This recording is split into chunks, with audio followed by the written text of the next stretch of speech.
Traffic নিয়মে অমান্য করে প্রাক্তন বিচারপতির নামে হুমকি।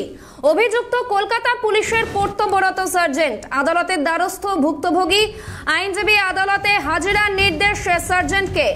অন স্পট লাইসেন্স নেওয়া, ক্যাশ চার্জ করা। প্রাক্তন বিচারপতির নামে হুমকি, সবটাই ভুল পুলিশের। মন্তব্য বিচারপতির। সব পক্ষের কাছে হলফনামা তলব কলকাতা হাইকোর্টের। ট্রাফিক নিয়মে অমান্য করে প্রাক্তন বিচারপতির নামে হুমকি, অভিযুক্ত কলকাতা পুলিশের কর্তব্যরত সার্জেন্ট। এই মুহূর্তে আমাদের সঙ্গে রয়েছেন আমাদের প্রতিনিধি অভিরূপা হাজরা। অভিরূপা, যেমনটা শোনা যাচ্ছে, ট্রাফিক নিয়মে অমান্য করে প্রাক্তন বিচারপতির নামে হুমকি এবং অভিযুক্ত তিনি কলকাতা পুলিশেরই কর্তব্যরত সার্জেন্ট। বিস্তারিত জানবো তোমার থেকে।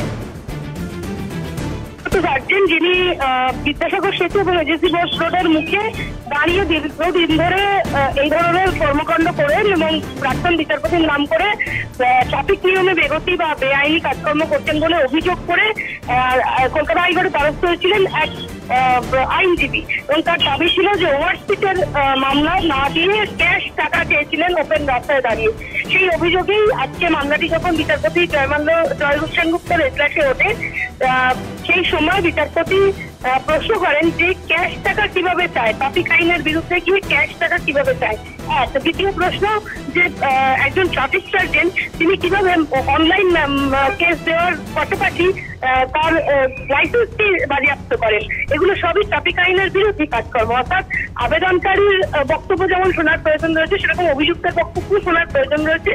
সেই কারণে বিচারপতি প্রত্যেক পক্ষকে একটি হলফনামা জমা দেওয়ার কথা বলেন এবং হলফনামা জমা পাওয়ার পরই তিনি পরবর্তী সিদ্ধান্ত নেবেন। ততদিন পর্যন্ত সমস্ত সিসিটিভি, অর্থাৎ যেদিন ঘটনাটি ঘটেছিল ওই এলাকার সমস্ত সিসিটিভি এবং তার সঙ্গে যে পার্সোনাল ক্যামেরা থাকে পুলিশের কাছে, সেই ক্যামেরার ফুটেজ জমা রাখতে হবে বা প্রিজার্ভ করার নির্দেশ দিয়েছেন ডিসি ট্রাফিককে এবং তারপরেই সেই বিষয়টি অনুধাবন করবেন বিচারপতি, এমনটাই স্পষ্ট জানিয়েছেন বিচারপতি জয় সেনগুপ্ত।